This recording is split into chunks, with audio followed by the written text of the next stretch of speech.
High friends, welcome back to my channel Roma's kitchen ওয়ার্ল্ডে তোমাদের সবাইকে স্বাগত। আমি আরও একটা দারুণ একটা রেসিপি নিয়ে চলে এসেছি, পাতাকপি দিয়ে মাছের মাথা দিয়ে ঘন্ট। তা দেখতে থাকো তোমরা পুরো ভিডিওটা, না টেনে স্কিপ না করে পুরো ভিডিওটা দেখতে থাকো। তাই এইভাবে দেখো, আমি পাতাকপিগুলো কেটে ঝিরিঝিরি করে কেটে নিয়েছি। কেটে আমি ধুয়ে জল ঝরাতে রেখে দিয়েছি। দেখো এইভাবে কেটেছি, আর এখানে এইভাবে জল ঝরাতে দিয়েছি। আর এই পাতাকপির জন্য লাগবে আমার এখানে আলু। আমি দুটো বড় সাইজের দুটো আলু আমি ডুমো ডুমো করে কেটে নিয়েছি। কেটে ভালো করে জল ধুয়ে নিয়ে রেখেছি। আর এখানে আমার আদা গ্রেট আর টমেটো আর কাঁচামরিচ। আর এখানে কড়াইতে দিয়ে দেবো আমি সাদা তেল। আলুটা ভাজবো আর মাছটা ভাজার জন্য আমি এখানে সাদা তেলটা দিয়ে দিয়েছি। এই যে আমি 2 পিস মাছের মাথা দিয়ে, বেশি বড় বড় না, ছোট ছোটোই, তো যেটুকুই ঘরে ছিল তো সেটুকু দিয়েই বানাচ্ছি। তা চলো, আমার তেলটা গরম হয়ে গেছে, এখন আমি মাছের মাথাগুলো ভেজে নেব। আর এই পাতাকপির ঘন্টটার জন্য মাছের মাথাটা সুন্দর করে লাল করে ভাজা করতে হবে। একটু লাল লাল করে ভাজা করতে হবে, খেতেও তাহলে দারুণ লাগবে। তো এইভাবে পাতাকপি তোমরা বানিয়ে খেলে দারুণ লাগে কিন্তু। তোমরা এইভাবে রান্না করে খেয়ে দেখতে পারো।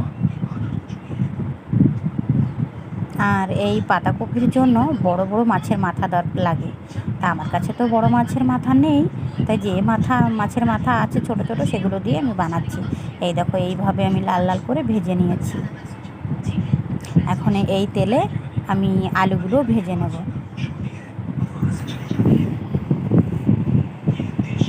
দেখো এইভাবে লাল লাল করে ভেজে নিয়েছি। এখন এই তেলে আমি আলুগুলো ভেজে নেব। আর একটু তেল দেব।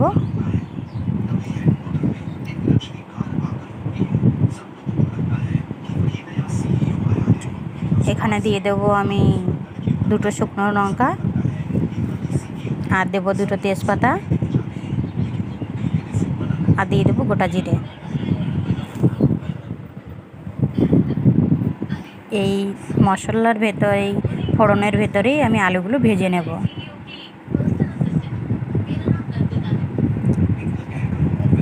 ফোড়নগুলো ভাজা হয়ে গেছে, মশলাটার সেন্ট বেরোচ্ছে। এখনই আমি দিয়ে দেবো এতে কেটে রাখা আলু। সবগুলো আলু দিয়ে একটুখানি লবণ দেব, লবণ দিয়ে একটু ভেজে নেব।